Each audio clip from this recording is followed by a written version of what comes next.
مومن اور منافق کا رمضان۔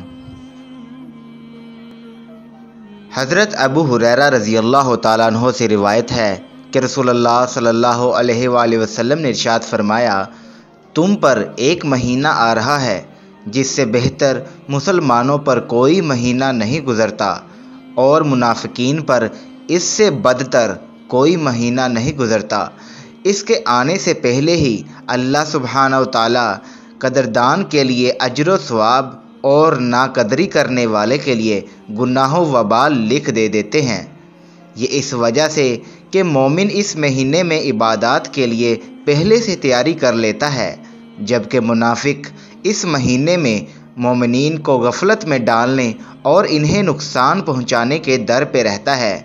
رمضان کا مہینہ مومن کے لیے باعث نعمت اور سعادت، اور گناہگار کے لیے باعث عذاب اور سزا ہے۔